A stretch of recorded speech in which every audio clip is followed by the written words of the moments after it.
Good morning. How are you? So we're going to do things today a little bit differently. Today's sound is made up of 2 letters, and the sound is A, A, A. Can you say that with me? A. Well done. So I'm going to show you how we use 2 letters to make that sound.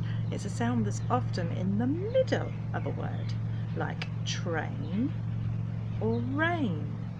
So to make the sound A, we need 2 letters. We need our A. Do you remember how to do that? Round, up, down, and with a tail. Did you do your A? Fantastic. But then, because it's making a different sound when you mix it with the other letter, we need to add our I sound, just like that. If you put them together, you've got your A sound. Well done, everybody, if you manage that. And if you want a bit more practice, you can add it to your letters and sounds book. Ready? Here's mine. A, like in snail. And I'm a little bit sad because I haven't got the snail and the whale story at home today. So if you've got that story, you can read that. I found a different story to read with you, but I'd love to do the snail with the A sound in the middle. So those 2 letters, I don't know if you remember, on your hands are A and I, but putting them together makes an A sound. So today we're going to use that A sound to think about our challenge, which is aiming. So if you add one more letter on here, if I'd have also added this one, we can be thinking about our aim. Do you have a good aim? So I've had 2 different ideas. If you're indoors playing, you're doing your challenge today, you could use a small ball which is rolled away. I made my own ball. Can you see? Out of silver foil, just squeezed it using those finger muscles and got my own ball ready. And then I made myself a target board to see how good my aim is and to see what score I could get. So if I hit the blue ring, I can get 1 point. If I hit the yellow ring, 2 points. And the ring in the middle, 3 points. Wouldn't that be amazing? Or if you're feeling extra clever, you could change your points. You could look at 10 points, 20 points, even 50 points. But one of the most important things is keeping your score. So I'll help you see how to do that in a minute. So you can practice your aim with your own target board that you make. Or if you've got a bit more room, all you need is a ball and a bucket or a bowl or something you can throw it into. Haven't got very much room here, so I'm just going to show you. I've got my bucket here and I'm going to practice my aim and throw it into the bucket. It's a little bit easy for me, a little bit close, but you can put yours a bit further away and maybe get 1 point every time you get it in your bucket. Or if you want to try your counting in 2s, you get 2 points for every time you get it in, or even 5 points. See how tricky you want to make it.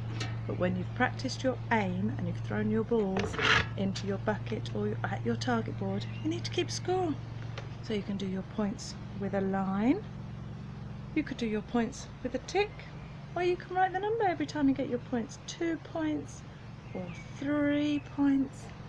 See how tricky you can make it. And have fun seeing if you can make your aim better and better.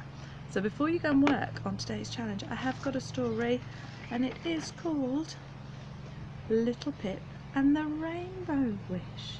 Should we have a look at our story? Can you see the A sound in rainbow? There it is, and this is by Elizabeth Baguli and Caroline Pedler. And I'm not sure I know this book very well, so we'll have to have a look together. Are you ready? Little Pip and the Rainbow.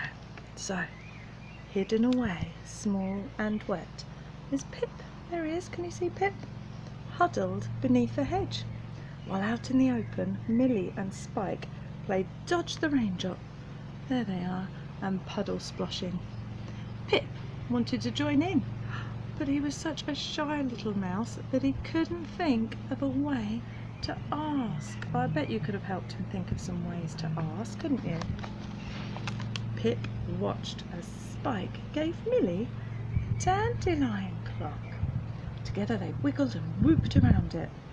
Perhaps, Pip thought, if I had something to give them, they would play with me. He looked around him but could only see scratchy stones and patchy sky. When just at that moment, what can you see in the sky? A shining rainbow lit up the clouds. What a present that would be for Millie and Spike. They could slide down it, balance on it, make a tent under all its colours, and he would be their friend. But the rainbow was so far away. It was too high to reach even on the tips of his paws. It was too far away to catch with a bendy stick, and his bounce was just not bouncy enough.